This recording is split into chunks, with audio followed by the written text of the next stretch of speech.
The Niners shocked a lot of folks by bringing back Jimmy G under a updated contract. He took a big hit to his salary, and they surprised everyone by not trading him or releasing him. We'll talk with Dalton Del Don from Yahoo Fantasy Sports, the first guy I thought of when I heard the news, about that news and about his teams this year on the RotoWire Fantasy Football Podcast.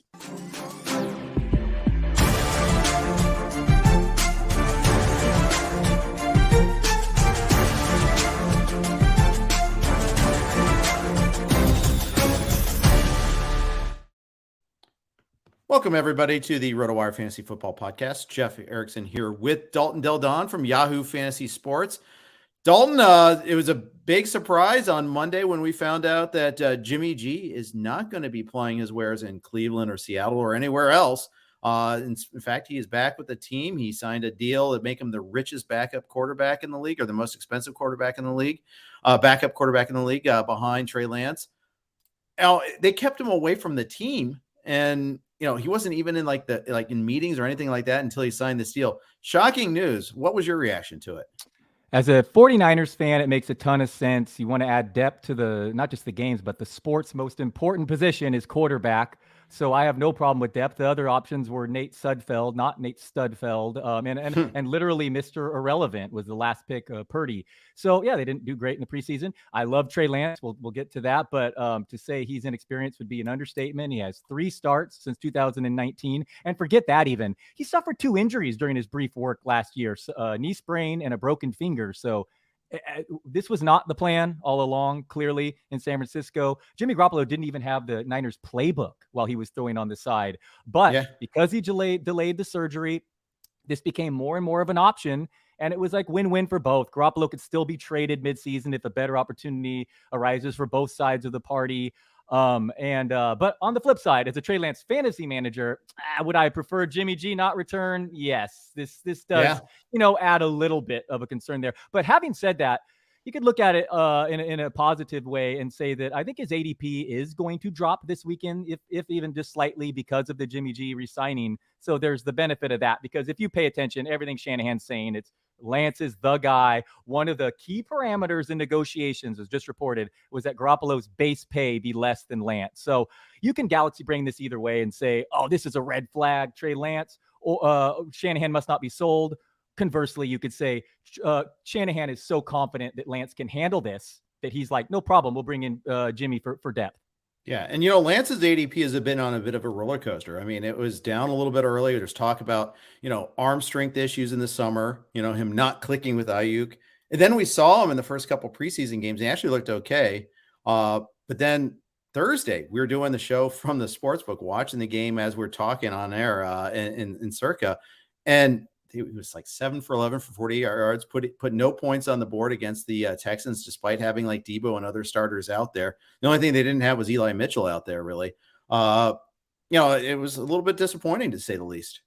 Offensive line was really bad. They did not have Trent Williams and company out there. Okay, and that's a good point. Since been admitted a vanilla game plan, but no question, Lance did not ball against a beatable defense without question. I think the ADP has also probably been fluctuating depending on the days I draft, Jeff, because I'm definitely moving the market on Mr. Lance. He led the NFL in scrambles per dropback as a rookie last year, taking over such a good situation. Nick Mullins, second most passing yards ever over the first 16 games in this system that perennially leads the league in yards after the catch. So I just, you love Ayuk, Debo, Kittle to throw to. So, and the fact he's going to run, I just love the fantasy upside with Lance. But absolutely, there's a gigantic unknown, one of the widest range of outcomes here. It's going to be interesting because even, another bearish case would say the Niners are really going to try to run the football, and they do have a good defense. And they're just going to be so run heavy. But I think that would include a lot of Lance at the red zone, actually raising his floor. So I've been all in. But admittedly, it's a risk, and an even greater risk now with Jimmy Garoppolo surprisingly back on the roster. I do love the picture in the background, by the way. That's nice. Yeah, you're talking to – I'm not a home or anything. I do have a commissioned Trey Lance art behind me, which is pretty funny considering the guy is such a risk. But to me, I was just so sure. It's funny. People have pointed out to me since, like, you realize I'm like, yeah, I guess you guys are right. It is a bit of a gamble, but that's the way I draft my fantasy leagues. It's also the way I commission my art, apparently. Apparently, a buddy from high school. So no, the thing is, it's funny because I've been the opposite. I don't have any Trey Lance in my life at all. Maybe in my life I do because I talk about him almost every day, but and none of my teams so far. And part of that is I have them outside my top 10 in quarterbacks, which means I'm usually just not going to get them. You're not the only one that's like on and Lance's stand. There's a lot of people that are on board with this. And you make a compelling case. How, like when you say that you're setting ADP, how early are you willing to take them among quarterbacks? So I have him ranked as my QB5 right now. It usually will not cost that whatsoever. Right. But in this beat Alan Seslowsky league, I actually took him over Lamar Jackson. That's probably just I wanted to make sure that none of those guys stole my guy. I really think that Josh Allen deserves to be the QB1. And after that, there's a big tier. I personally have Jalen Hurts as my QB2. I think Hurts, Lamar Jackson, Mahomes, Murray, and yes, Herbert and Burrow, but those guys frankly lack the upside of a Lance because of the rushing upside. I actually have my QBs 2 through 8 as a big tier, but Lance is firmly in that. Interesting. Does that change at all in the NFFC where it's 6 points for a passing touchdown? It probably should more than I personally do. Yeah, it probably should a little bit more than I allow it to. But yes, if you're in a 6 point per TD pass, those guys need to get dinged a little bit. And last year, all the leaders were or most of the leaders it was a good year for pocket passers. But I'm betting against that being a trend. And like I said, I love Hurts as my QB2, just absolutely love him. And I'm treating Lance as a top 5 QB who's not being drafted as such. It's very easy to assemble a Niners stack if you want to do that in a best ball or even like in a managed league in like the RotoWire Online Championship or any of the league that's got an overall component. I think it's pretty easy to put together that Niners stack. Yeah, as big as a homer I am, I've been calling Debo the most egregious pick. I mean, going in the mid-second round, guy didn't rank top 50 in routes run last year, top 25 in targets. Now with an entirely new quarterback, he's worked all the offseason. Lance and Ayuk have worked together. Samuel was holding out for a new contract. I love Debo, but it's so hard to duplicate 8 rushing touchdowns on 40 carries. This year, the Niners enter with a much deeper and healthier backfield. The stack to target is Lance Ayuk and then Lance and Kittle. You're right. Very gettable, very doable. Absolutely. And if other people are spending early capital on Samuel, you could even get very last round, either Juwan Jennings or Danny Gray, who's great for best ball. Gray, sneaky fast, the rookie, big hands, third rounder. Even a late guy to add to your stack works well there with Danny Gray. That's the thing is some of those rookie class, we pay attention always to first and second round receivers, but it's easy for those guys to get kind of fall under our radar a little bit. The running backs we're all pretty hyper aware of because, it just take one injury, we find an opportunity there. It's a position of opportunity, but there's more receivers drafted. So, a guy like Danny Gray can get overlooked until he makes that big play against the Packers. And like, oh, Danny, he was in the third round? Really? Oh, okay. Third round running back. We know every single one of those guys. Yeah, speaking of which, I'd be remiss if I didn't bring up Tyrion Davis-Price on a RotoWire deal here because Mario really, he's been down on him ever since he was drafted. He said, this guy's going to make Trey Sermon look like Walter Payton. I don't know what Shanahan's doing. And first of all, what is he doing time and again? His family just gets, just undrafted free agents are productive in this system. So it's wild to me that he continuously makes these picks on guys with meh workout metrics too. But it's they kept 5 running backs after cuts yesterday. Jordan Mason was simply too impressive. You could not release him and keep TDP and Sermon. So I like Jeff Wilson as the backup there, the clear backup, the best route runner among all backs on the team. And he's healthier this year. So I'm treating Elijah Mitchell as the clear back there with a checkered injury history, though. And when those strike, go after Jeff Wilson. And got to give props to Puig for calling Davis-Price because he is not impressed. He was very, very close to getting released. I know people have still been like drafting him ahead of Sermon. Davis-Price was the last guy in the final preseason game, and it looks like he's hanging on by the roster thread despite his draft capital. Yeah, he's kind of this year's Sermon for that matter. A guy that people were even thinking about starting him in week 1. Then he was a scratch, didn't even make the active roster. It just shows that we want to give a lot of things Shanahan and other coaches do right. They can do that right, but they can get drafting all wrong. Look at the Pats with their wide receivers in the draft. Same thing. And let me talk a little bit more about Elijah Mitchell. There are reasons to worry about him, and it's a litany of injuries, including a hamstring right now. He does not get targeted much. And Lance may still some goal line carries, but Lance is going to help the yards per carry. And Mitchell's, in his rookie year, 1,100 yards in 11 games, and he was playing through, it was far below 100%. So I think that people I know that the Shanahan issue people really worry about because he hasn't had a repeated rushing leader. But my concern with Mitchell is purely health. It's not role. Shanahan is going to treat him as SF's clear number one. This is a team that wants to run the ball like crazy. Trent Williams, left tackle, now Lance at quarterback. So I like Mitchell ahead of guys that typically go above him in drafts, like say Breece Hall. I'm kind of buying into Michael Carter, eating into some work there. Me too. I have a lot of Mitchell, because especially if I'm going with a receiver heavy approach early on, frequently Mitchell is a target, J.K. Dobbins is a target, that sort of range where I'm starting to look at running backs. I also end up with a lot of Rashad Penny too, but we'll get to that a little bit later.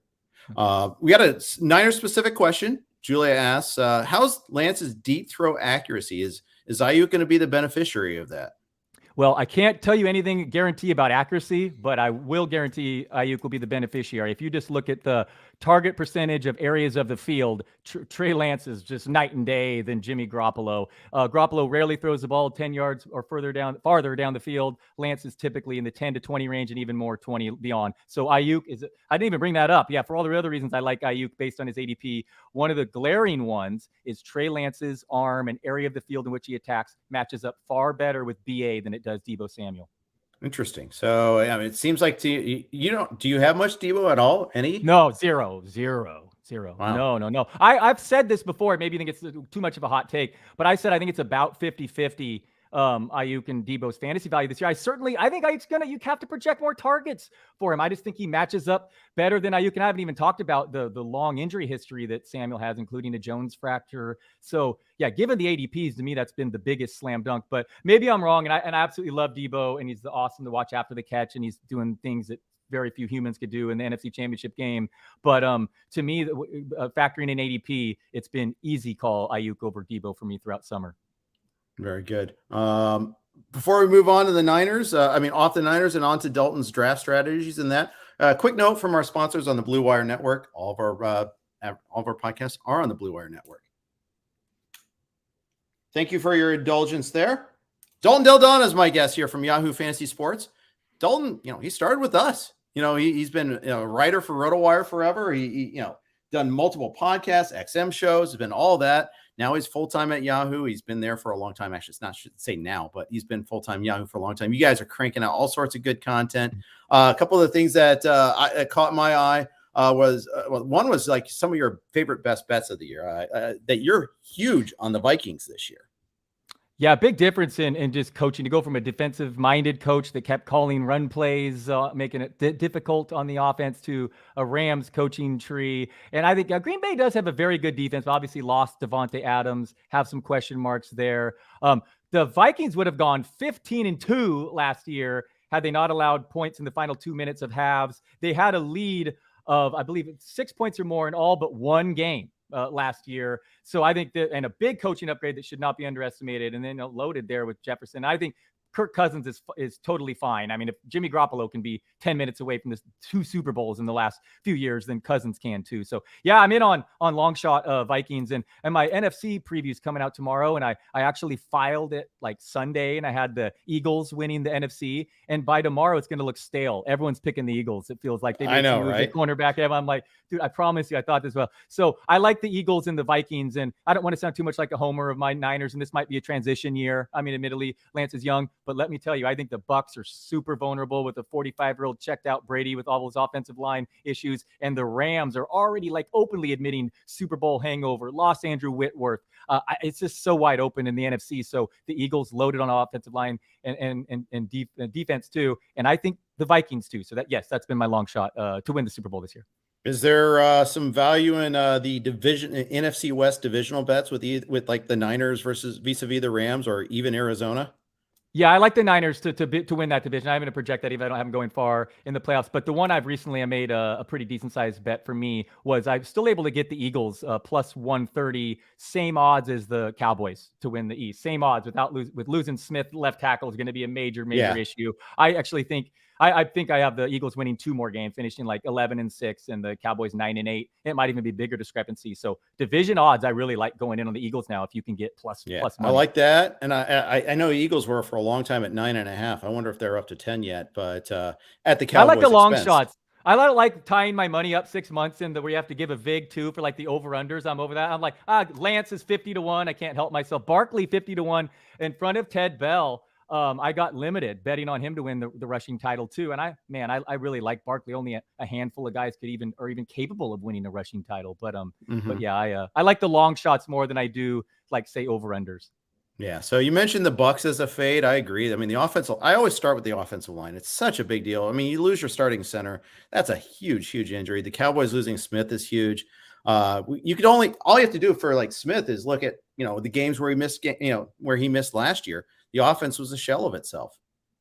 Yes, yeah. The off the field numbers are drastic. I won't bore you, but every stat, the rush to the left, the passing EPA, all absolutely dramatic. And I think they're going to have to rely on their Pollard more. I'm sorry. They're going to have to rely on Lamb, of course, but Pollard. I mean, I've crept him closer and closer, even one spot ahead Zeke. I know it seems insane, but I just do not want to wash Zeke on my team. And that was the final nail for me, the losing the left tackle there. I think that team is going to be in trouble. They're not going to get the interception luck they did last year that helped them lead the entire NFL in scoring. Dak Prescott's awesome. So I want a lot of CeeDee Lamb and Tony Pollard and Dalton Schultz. Because there's no one else. I mean, you realize like Noah Brown is going to be the team's number 2 wide receiver there. And man, Ezekiel Elliott, I know everyone wants to blame the PCL injury, but he was not good the first 2 weeks of the year. You look at his career touches, it's approaching 2,000 now.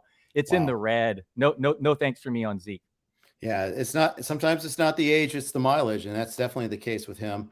I've seen him, he's been all over the map in terms of his draft capital too. You've seen Zeke sometimes go late second round, and sometimes in leagues with sharps, he falls to late fourth. And I still don't want him even there.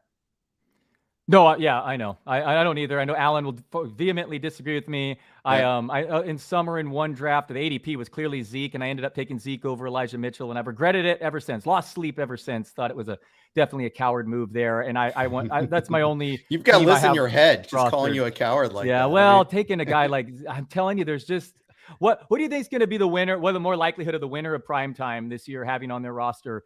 Ezekiel Elliott or Pollard? I mean, is it like 9? What do you think if you polled that? What do you think the response would be?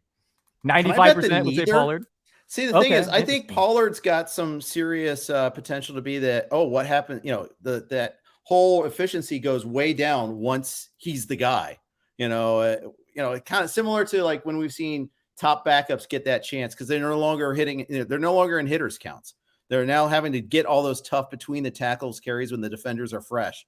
I feel like that, you go back to like Amos Zaraway or something like that, where, he's finally getting a chance. Oh, we got to put him on the cover, oops, maybe not draft him in the 3rd round. No, I think Pollard's going to suffer too, if he ever becomes the full-time guy.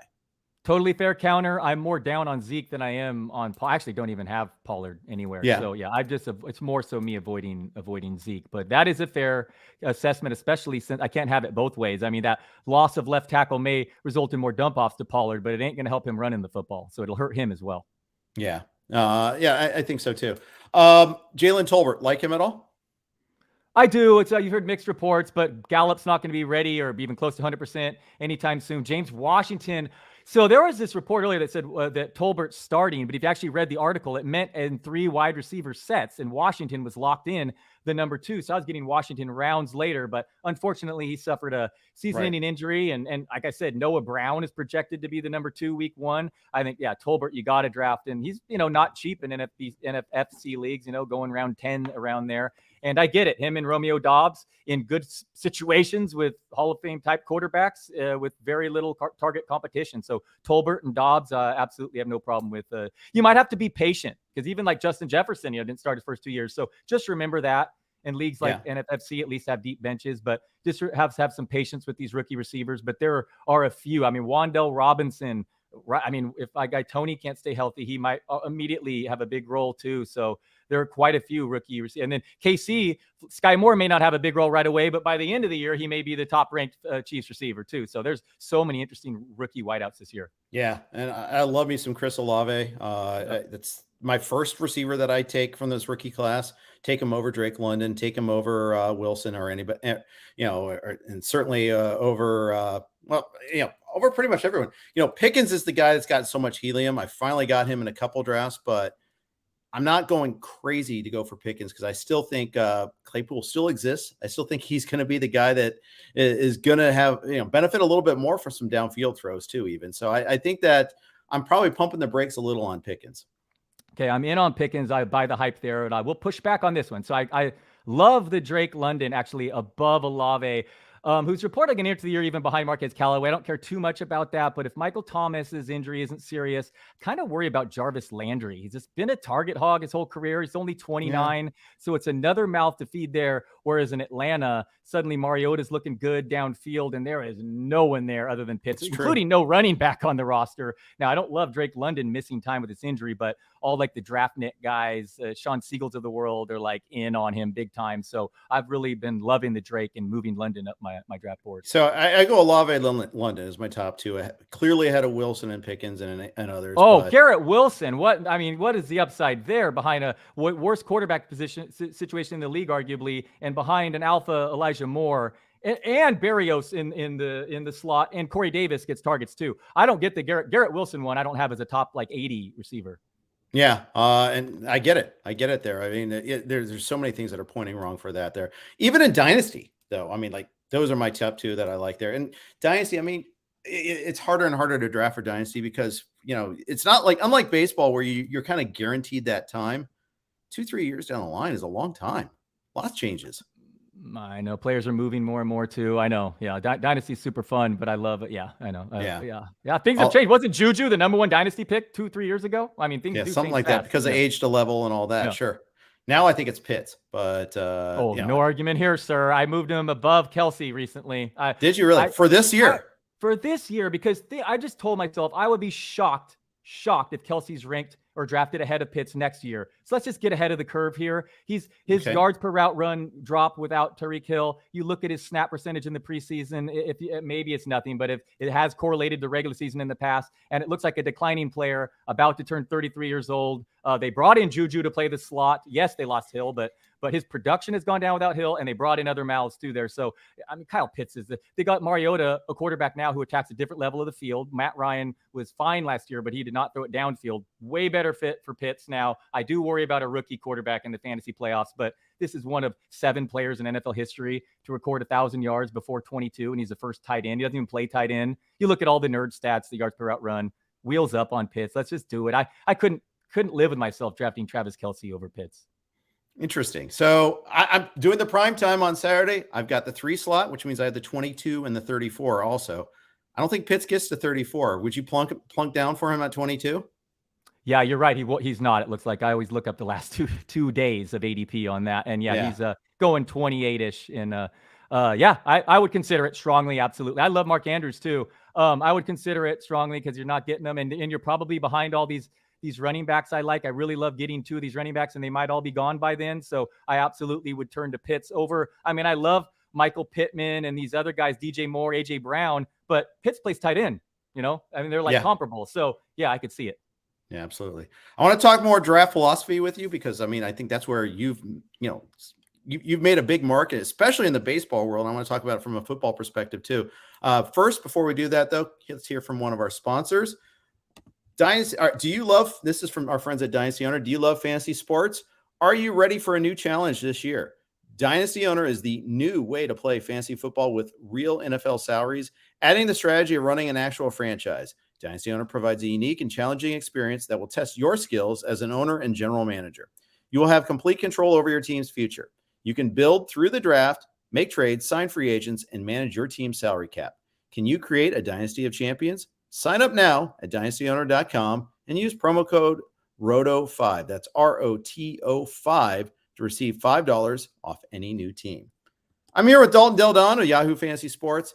Dalton, last year you shook up the world, took your pitcher-heavy strategy in fantasy baseball, worked big time, and to the point where teams this year in the main event were like, oh, if you're in the Dalton League, I better start pushing up my pitchers. Any league that you're in, people would admit it, they would go for more pitchers early on.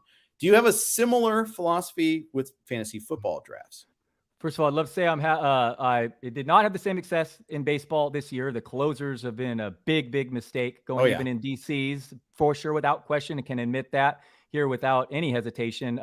Although I'm winning the biggest amount in this DC Mike the Mouth DC league right now, battling for first. So I'm simultaneously having both the best fantasy baseball year of my career and the worst. Certainly the most disappointing, because it's yeah. If I was just one league to win, at least I'm doing the right one now. But man, I have McClanahan, Kopech, and Gonsolin. All 3 losses there week. This past week. Yeah. So sorry, I do not have a great a hot take for like some strategy in fantasy football. I was trying to veer away from, don't be too rigid with taking running backs early, but I've been finding myself really my best, the builds I like the most are coming away with 2 of these like 8 or 9 backs that catch passes and then attacking the receiver position. So yeah, I don't have anything great other than I really am believing more and more. I know this is so lame, but the dead zone, truly avoid it, man. Just get one of those 10 and then really avoid it. I mean, I could talk myself into Elijah Mitchell and Dameon Pierce even as we have this conversation, but I want to hammer home. It's called that and considered that for a reason. Someone even tweeted a good distribution of running back percentage, and it really, don't just roll your eyes when people say the dead zone. It really is a cliche. Define that for us a little bit more. What is the dead zone to you? Basically rounds 3 through 8 running backs, all running backs. You can talk yourself into the right situation, but very, very few of them turn into the 3-down back that's worth that capital, especially compared to all the receivers that go during that round. That's vaguely how I would describe it. Okay. So I'm at the horns of a dilemma then, because I don't really want Christian McCaffrey as one of my top at the beginning of the draft. I love Justin Jefferson at 3. I love Justin Jefferson this year. I've had him. I'll take him 2 even sometimes because I'm not taking McCaffrey. But if I get Taylor at 1 or 2, great. But I have a hard time pushing up the next running back, be it whichever one you want to push up, whether it's Cook or Eckler or anyone else, Harris or Barkley. I'm just not. I'd rather take the receiver there. But the problem is then I'm only going to get 1 running back probably. So I share the same dilemma on a primetime Friday. I have the 4th pick, and I'm like, okay, I'm going to build my team around Kupp, I guess, because I mean, I would happily take Justin Jefferson too. He had most receiving yards in NFL history for the first 2 seasons. Didn't start the first 3 games. I bet on him, offensive player of the year. I love him in the new situation in Minnesota. But Kupp, yeah, I agree. There's no running back after Taylor or McCaffrey. I would take McCaffrey there and just risk it if he were there. But there's no other running back I want to push up. And here's the double problem I have with it right now. While I do kind of like Leonard Fournette, playing every snap in the preseason, and Brady just targets his running backs unlike any other QB, I could see him. But if he's gone, there might and even he's questionable. There's no running back either in round 2 that I like. That is the problem. Not just going Kupp. This is going to have to be an entirely different build. So hello, maybe dead zone or wait even longer. So I don't know, but I'm going to attempt this myself with this similar, because I agree with you. I don't think Eckler over Kupp is the right move. So I'm gonna experiment with it, and maybe the answer is we should avoid pick 3 and 4 and just try to get 1 or 2 and then go from the back down. Because that's the more I thought about it when I got that draft choice this morning. I'm like, maybe oops. How do you like Williams in the 2nd round if he gets to you? Yeah, he's one of those guys that I would trust. I mean, you don't love the Melvin Gordon there, but I mean, he'd be the 3rd overall pick without Gordon, and he still will get enough targets. And in that situation with Russell Wilson, and how I look at it, someone framed it so well that like Melvin Gordon, his new employer, asked him to take a $6 million. He went from $8.5 million to $2 million this year. Would you expect to have the same role if your employer cut your off? So no, you wouldn't. So no, I'm in on Javonte. Yeah, and even Gordon himself said, he's not the starter. He acknowledges that. So yeah, it's a very interesting spot, because then what are your thoughts on Fournette? I mean, led the league in high value touches last year, even more per game than McCaffrey. I mean, Brady literally the highest target percentage to running backs, but so out of shape, all those injuries. I don't think he's ever played a full season. He's 27 years old, all those injuries on the offensive line. Brady's 45. I could see both ways here. Yeah, I feel like I should be queuing up our buddy Scott Pianowski and saying regress to what, because there is regression of some sort coming up here. I feel like I'd almost prefer James Conner over Fournette, especially when you account for price. I'm fine. I was going to say Conner, you might even get him in round 3 in your spot.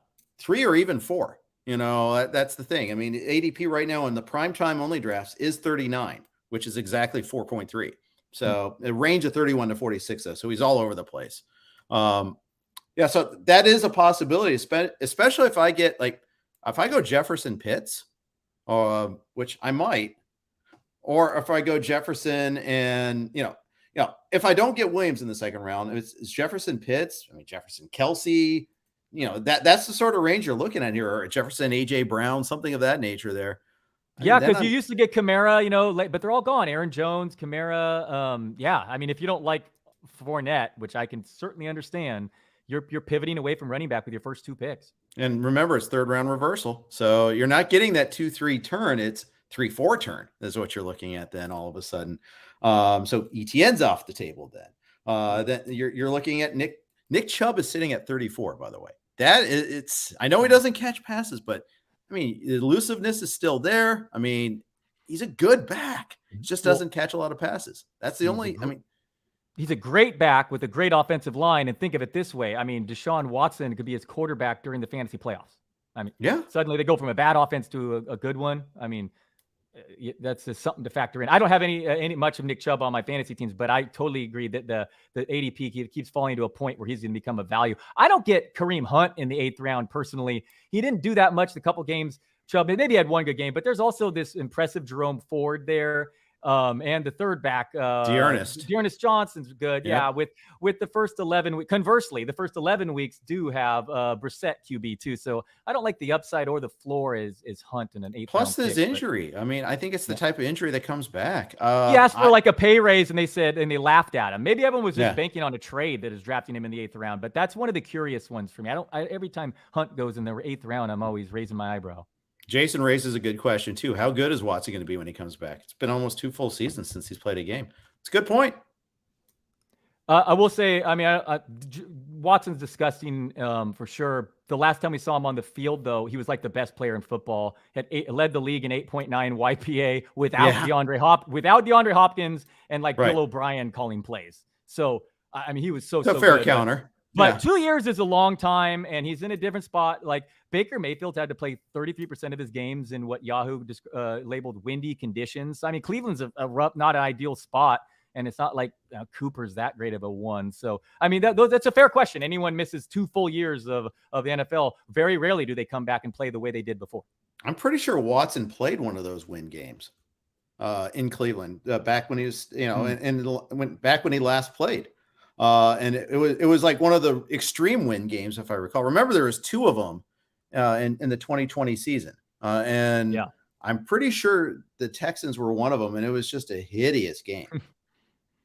And now I got to pull out the game log. I mean, it's a long time off. There's no question about that. I mean, it really is. I mean, I've had people bring it up. I'm really high on Saquon Barkley, and he's missed, basically 2 full years, and that's a long time too. But guys pretty much in their prime and whatnot, I expect him to bounce back. So they did play at Cleveland in 2020, by the way. He went 20 for 30, 163 and a touchdown, 8 for 36 on the ground. So yes, it was a low scoring game. I remember that game. It was one of those huge fantasy disappointment games, if I recall correctly.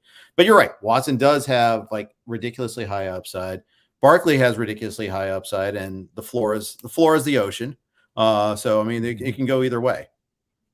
Yeah, Barkley. I just like the upgraded offensive line. It's been a top 10 pick. I'd like it better if Tony stayed healthy and their offense could move, but I like the upgraded coaching with Brian Dable taking over. I like that Matt Breida and Gary Brightwell are the backups on this team. I mean, is anyone just going to be relied upon more? Wan'Dale Robinson carrying the ball. That's my prediction. But you might need a little Debo action. Barkley had 2,000 yards as a rookie. He's 1 year older than Najee Harris. He's still 20. I believe each of the last RB1s have been 25 years or younger, six straight years. McCaffrey's like 26, by the way. Barkley's still 25 years old. Pretty risky for the injuries. But last year, that was a fluke. Everyone talks about his poor metrics last year. He couldn't break a tackle. It's true because he suffered this injury while recovering from a torn ACL, this fluke after the whistle, sprained ankle. He's played through the whole second half. Right. I'd love to. Hopefully he can stay healthy. But I understand that fantasy managers have been burned. But if people are talking CMC pick number 1, I don't get why the same argument should be the same for a younger Saquon Barkley. What if you're telling people not to take him 1.1 like I am? Then I think it's a little bit No, there's no argument there. Yeah. I've said no. For sure. I do not have a strong take on that either way. If you're in your home league, for sure. Also, Taylor's way safer than McCaffrey. I mean, Taylor hasn't missed a practice dating back to high school, he claims. And so, I'm not trying to be a doctor here. And I get that McCaffrey has a bull case that it's nothing lasting and they've all been kind of random and he's worked more into yoga and whatnot. But I would not fault someone to be like, no, you should absolutely be drafting Jonathan Taylor with your first pick. I mean, I get it. Right. And by the way, I mean, you're right to point out the hypocrisy there that, I mean, CMC is not getting the haircut that Barkley is. And I got Barkley at 22 in one league. It's like, okay, well, fine. I'll take that discount. That's where I'll take him. Now there's a huge asterisk appointed to that. And that is, it was a 14 teamer in a super flex league. So it's a little bit different, but nonetheless, I mean, I need a discount. I need that pretty significant discount there. Then I'll take it. Then there's a lot of upside there. Kamara or Barkley, who do you have?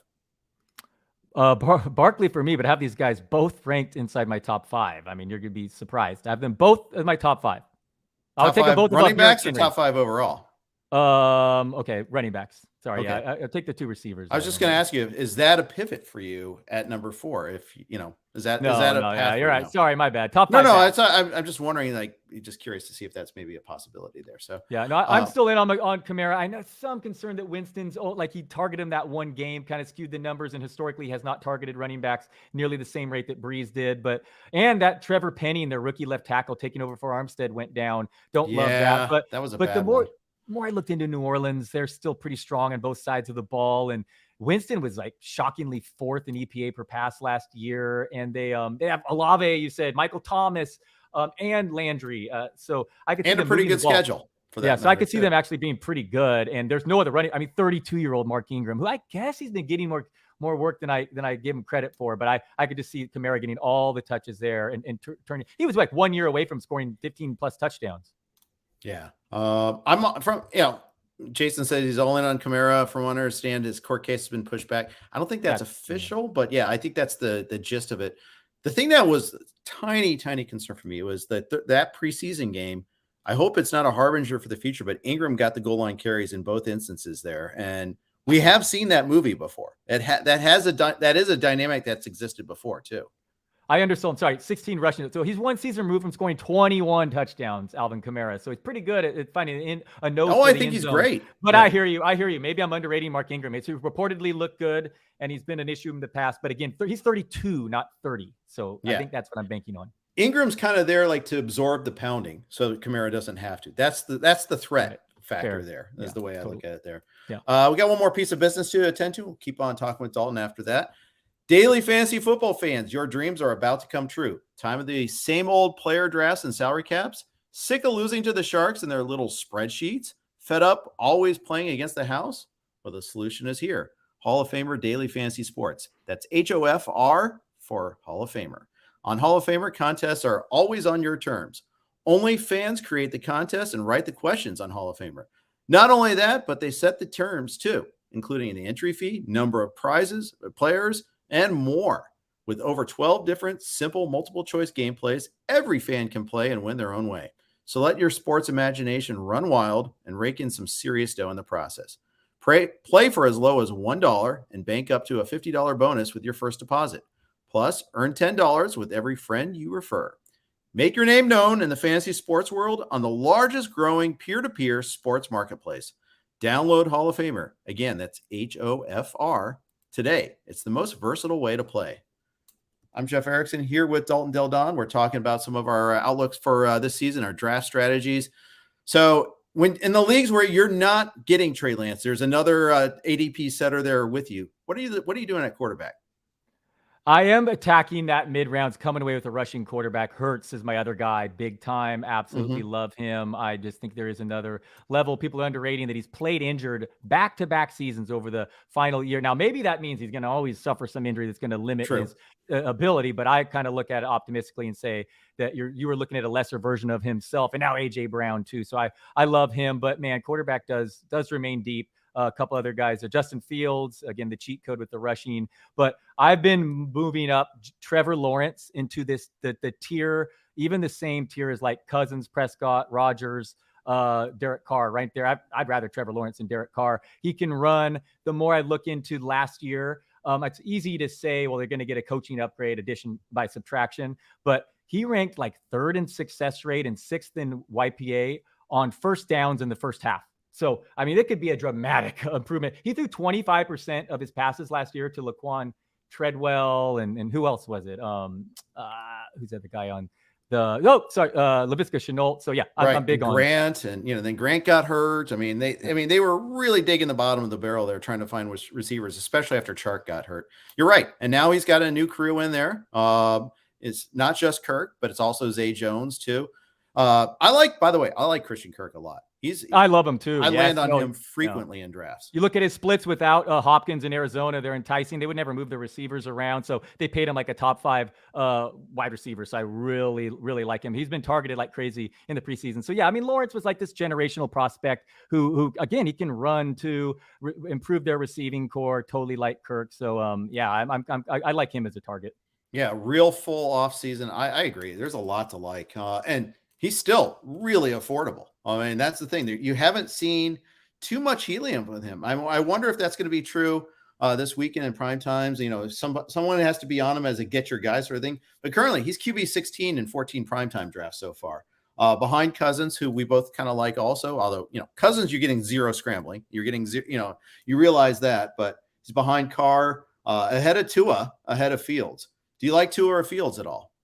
I do like Fields. I mean, it's so ugly, offensive line and the situation there outdoors. I mean, they never had a 4,000-yard passer, but because of his running ability, absolutely, I have him ranked back to back with Lawrence. I think both those guys are in that, like I said, that same tier. Just wait to whomever falls later. Stafford had been coming at a discount because of the injury concerns, even though he dealt with the same exact issue last year. But yeah, I really think that strongly that Fields and Lawrence should be in the same tier as guys like Dak Prescott, Aaron Rodgers. I mean, dare I say Tom Brady at age 45, right around there. And even Daniel Jones, who goes far cheaper, he runs too quite late. Other guys who run, you can get even later to really hammer home how deep quarterback is, and you should be playing super flex. Not only Daniel Jones, but I'm telling you, Marcus Mariota is going to be a top 15 fantasy QB when he plays indoors with those two weapons. No running back at all there. So, and he runs, and he's 7.5 career YPA, and he's looked better since he's got benched. So I think you're going to deal with him, probably not for you in the most important fantasy playoffs, but I think Mariota is another sleeper, just totally free in fantasy drafts, who's going to be, like I said, on a per game basis, top 15 fantasy QB. Yeah. And the thing about, I'm glad you brought Mariota up too, because, I think I want to see him get a real chance. He hasn't had one. He's had a Jeff Fisher chance, and then he's been a That's right. I never bring up the Fisher thing when I bring in the Mariota argument. Why don't I lead with that? Good call. Yeah, I mean, he never got a real chance, so I want to see that. I want to see him get that can't bounce a little bit there. Even like the Pittsburgh quarterbacks have some upside in there too, eventually there. But I mean, we saw Pickett scrambling a little bit in the bowl game. Not in the bowl game, but the ACC championship game. I could see him getting a little scramble ability even in Pittsburgh, and he won't play right away. Probably. I think it will be Mitch that starts, but I think that Pickett will play ultimately. Yeah, I think I fell for some beat writers that had like an axe to grind against Pickett, and I buried him, but he's really impressed the last couple games, small hands and all. Trubisky for fantasy, at least he like runs a little. So like if you're in a super deep super flex league, he'll be viable early on, especially if George Pickens is a kingmaker, which it looks like he might be the real deal. But that QB situation there, I would say I would instead of like Pickett, I mean, I'm far more interested, even though he's further out, is Malik Willis. I think he's immediately going to be a QB1, top 12 fantasy QB when he gets an option. And I know the Titans were the 1 seed last year, but it would not. I projected them to go from first to worst. So I would not be surprised if there's some Willis action too. And man, he looked impressive, and he's going to run like crazy. Yeah, Willis's results in the preseason were all over the map. He showed the upside there. He also showed how raw he is too. And so that's the thing that I worry about a little bit with him. Hey, as a Niners fan, I'm very grateful the Seahawks kept passing on him. I get that he's not ready now, but I see there's potential there. Yeah. Well, I almost feel like the Seahawks are playing for the 2023 draft, but we'll see about that. Right. Even though they deny that they are, and they've got Pete Carroll with his one last hurrah, I guess. But I think we'll see a new coach and an early draft pick for Seattle next year. I'm with you on Penny, by the way, man. Top fantasy back final 6 weeks down the stretch last year. I mean, Walker's, who knows, is the most vague timetable of all time. I get it's not the most ideal situation. Penny injury prone, doesn't catch the ball a lot, but the guy was so good. He could overcome his situation. I mean, you look at all the stats, rush yards over expectation. He led the NFL last year. So I'm with you on Penny especially he's not even getting drafted very rarely does a back be the best fantasy back the final 6 weeks and then not get drafted as a top 25 back the following year. Yeah. Unheard of. I agreed. It is his last year in Seattle, most likely. But that almost in a way pushes him getting more work because they don't care. They're not trying to preserve him. Carroll's never cared about draft capital either. He's always cared more about seniority and veterans anyway. That's true. That's true. So you mentioned Debo as a bit of a fade for you. Is there any other like top 3 round fades that you have? Let's go. What fades should we talk about? All right, let's bring up my busts. I got one for every team here. So yeah, I didn't really James. So you like Connor? I'm a little bit worried about Connor in his litany of health and when he before Chase Edmonds got hurt last year, his receptions were way down. I think, Benjamin and Darrell Williams might take over that role. So I'm a bit of concern about James Conner, who falls right in that dead zone. I could name a few more. The David Montgomery. Maybe he's a full-on dead zone guy. You're right. I know the touchdowns are there, and he walks into double-digit scores in Arizona. Very, very possible. The thing about Conner to me is originally he was at the end of the second, beginning of the third round. He was getting drafted prior to the dead zone.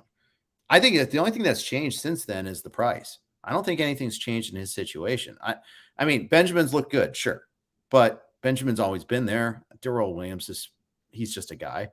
He doesn't scare me at all. And in fact, they're not going to have a D-Hop for the first 6 weeks of the season, which means I think you're going to get a lot of usage out of Connor, especially early. If you want to plan for the fantasy playoffs and you want to make that your argument, I can get on board with that a little bit more. That, you're going to get a lot of front-loaded production out of Connor. Maybe you want a little bit more back-loaded instead. I just talked about a player that's kind of a hot takey with Matt Harmon on the Yahoo pod earlier this morning. So I'll tell you who I'm actually moving down. I don't know about bust, but and I was guilty to drafting him in the early second round at times. It's Mike Evans. I'm actually lowering on my draft board the more I think about it. I get the no Gronkowski there. But man, they brought in Russell Gage, and maybe I was too quick to write off Julio Jones. I think he really might play the role of Gronk. There's been positive news on Godwin, whereas Evans suffered a hamstring injury that he's missed multiple weeks. He had a 16% target share last year, including the playoffs. I get he's a great touchdown catcher, and the touchdowns will be there, but 16% target share is that's not even top 75 wide receivers. The yards per route run and targets per route run have declined 3 straight seasons. Harmon pointed out, he was competing with Antonio Brown and a healthy Chris Godwin last year. But man, there's a 45-year-old Brady with a banged up offensive line competing with Russell Gage, Julio Jones, Godwin. And again, a target share that wasn't top 75 last year. 9th year in the league. Again, if you can tell, I like guys ascending more than I do descending. So sure. Yeah, I'm gonna pump brakes on Mike Evans, who was definitely got helium in the beginning of the summer that at one point looked like he hit the lottery with the things were falling. But I'm gonna actually go a 360 on him. Mike Evans or Keenan Allen, next guy in ADP on there. So funny. You have 2 guys that I'm so down on. Keenan Allen, I have outside the top 20. His splits with Josh Palmer were not good, and he's dropped his yard route run for 6 straight years. So true. I have Evans ahead of Keenan Allen though, but neither will be on any fantasy teams this weekend. Okay, I like it. Good stuff there. So you've got a big draft this weekend. Got how many big drafts do you have left? Oh, I have a few more. Yeah, I'm in far too many. It's so fun drafting these, and football is so easy too. The maintenance is not like baseball. The pain is not there. The fab. So I have a few more, and I can't get enough of the RotoWire OCs. Vlad, my wife is not a big fan of Vlad. He gets me to. He's pushing me to jump into the silver night. bullet. I haven't done that one yet. Yeah. Single entry is nice, but I'm in far too many leagues. Far too much. Trey Lance above me here. He's my guy. And now Jimmy G is going to resign and be starting by week 3. Except your wife's a fantasy player and sports fan too, though. So there's a bit of understanding there. It has to be. Yeah. Well, yeah, no, she's following Vlad. That's how she knows. Yeah, no, exactly. Yeah, no, she's absolutely, I'm lucky to have that. She helps me out on Sundays too, but we're doing absolutely. Yeah. No, she follows that. Yeah, man. That's why I had to keep her. I had to marry her, someone who was into sports. It would not work otherwise because I'm an insane person who's a little too consumed by them. Yeah, that's a good thing. You have a child who is now a world-class runner already. You're getting tips from Andy Behrens on how to nurture that. Cross country starts Saturday. Oh, sorry, a week from Saturday. Very excited for that. My daughter, we pushed her into doing it last year, and she like 7 different schools would show up to be 40 girls. And I thought I had an inkling that she was fast from playing indoor soccer, but she ended up winning all 7 of her races and sometimes handily by like 30 plus seconds. She beat the boys. Trust me, she did not get this from me. To be clear, don't tell my brother-in-law. He was pretty good at track, but yeah, so we'll see how she goes. The age level is going to be different. She's racing against girls above her now, and she has all this pressure. I feel bad for her. I'm just like, no, don't worry. You don't need to win every single race, just most of them. No, but we'll see how that goes. Honestly, I get more nervous for those than I do most sporting events, unless they're $6 million with me and Liz, only 22 other people involved in a Survivor League. Yeah, my daughter, which you can relate to better than anyone with your soccer prowess and everything, man. I love my favorite part of Facebook these days is just seeing your pictures. So I look forward to that when I look forward to that stage of my life down the road. Oh, yeah, it's going to be great. I mean, we just did college trips with my older daughter. She's athletic, but not the I went to Cal Poly. Yeah, you visited Cal Poly. I went there for first. You went to SLO. Okay, cool. Yeah. Very cool. It's a beautiful campus. I love that campus. I didn't know you went there. That's cool. Yeah, ended up at Chico, but yeah, started out at SLO, farming ag, a lot of ag guys there. But yeah. Where have you made a decision yet? I missed that if you did. No. We're still in the like application process and getting the common app done. You know, it's done differently when we were applying, at least when I was applying to schools. There was no such thing as a common app, and now we're learning that. And the UC schools do one thing, other private schools do others. Enjoyed going up to Santa Clara. I was going to say, I was going to say, sorry to interrupt you, but we could tie back Vlad, Santa Cruz, right? The banana slugs. Did you know? That was good too. Yeah, that's close to my high school, Santa Cruz area. It's pretty cool, definitely different, but I love it. Yeah. Jay asked about the RotoWire app. Just hit up our support people, support@rotowire.com. Email them. They'll be able to get you going in any which way on that one there. Got requests to share draft boards. Dalton, I know you got the big prime time this weekend. I've got one. I will definitely tweet it out, but I'll crop off the names. I'll share mine, but I don't feel comfortable like showing other people's names on that, but you can see how we draft. And I know Dalton is very open about how he drafts as well. So you can follow him on Twitter at Dalton Del Don, at me at Jeff_Erickson. Dalton, good luck in your drafts this weekend. This hour flew by. Thank you so much for joining me today. Thanks for having me, Jeff. Had fun talking some football with you, man. Appreciate it, man. It's been a long time. I started with you guys in 2006. I didn't circle back there, but I appreciate everyone at RotoWire and anytime. All right. Awesome. Dalton Del Don, everybody. We will circle back together with Dalton often. He's a fantastic guest and great writer. Check out his work. Coming up, we got more podcasts every single day here on RotoWire. Please just click that like button. You can follow us along. Thanks for listening. Take care.